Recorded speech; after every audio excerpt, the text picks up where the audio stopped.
मैं उसकी उसे जगह याद दिलाऊंगी, तब आप इस्तेमाल कर सकते हैं। I will have to cut him down size. If I give you an example that somebody will have to cut him down size as he's being arrogant, ठीक है, वो अपने में रह रहा है, बहुत arrogance उसमें आ गया, बहुत घमंड आ गया है, somebody has to show him his right place, सही जगह दिखानी पड़ेगी, ठीक है।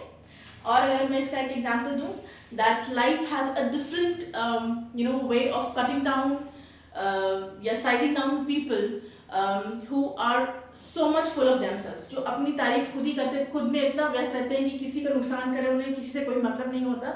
So life has a different way of cutting down or sizing down those people, ठीक है। अगला है अगले आगे कुआ पीछे खाई। होता है ना कभी कभी, बहुत फेमस फ्रेज है हिंदी में कि मैं तो ऐसी सिचुएशन में आ गई थी कि आगे कुआ था पीछे खाई थी, मुझे समझ में नहीं आ रहा था मैं क्या करूं, मतलब ये काम करूं तब भी नुकसान, ये काम करूं तब भी नुकसान, फंस गई बीच में, है ना।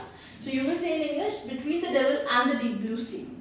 If I give you a statement, I was literally between the devil and the deep blue sea because either I had to save my friend or I would have to lose my job. या तो मैं अपने दोस्त को बचा सकती थी या मेरी जॉब चली जाती, तो मैं क्या था बीच में, इधर कुआ इधर खाई, ठीक है।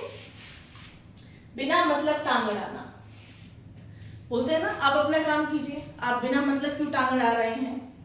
या हम स्टेटमेंट देते हैं कि उनकी आदत है दूसरों के काम में टांग अड़ाने की, है ना। एक तो बोलते हैं नाक घुसाने की, एक बोलते हैं टांग अड़ाने की। So in English we say that she has the habit of meddling unnecessary into others people thoughts या अदर पीपल्स टॉक्स, ठीक है। तो आप बोलेंगे always meddling unnecessary. Meddling unnecessary मतलब बिना वजह दूसरे के काम में टांग अड़ाना, ओके। नेक्स्ट इज नाक में दम करना। एंड होते हैं ना, बोल देती हैं, टीचर्स भी बोलती हैं कि ये बच्चा नाक में दम करके रखा हुआ है ना, या इस वजह से नाक में दम हो रखा है।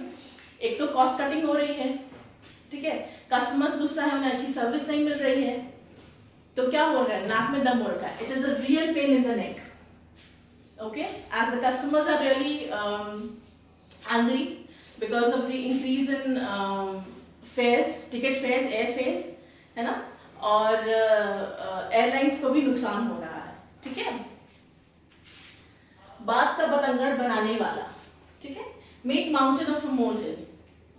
हमेशा सुना होगा या आपने खुद ही इस्तेमाल किया होगा कि तुम बात का बतंगड़ बना रहे हो, ठीक है, तिल का ताड़ बना रहे हो। बात एक ही है, छोटी सी बात को बढ़ा चढ़ा के you stretch it like a chewing gum, okay.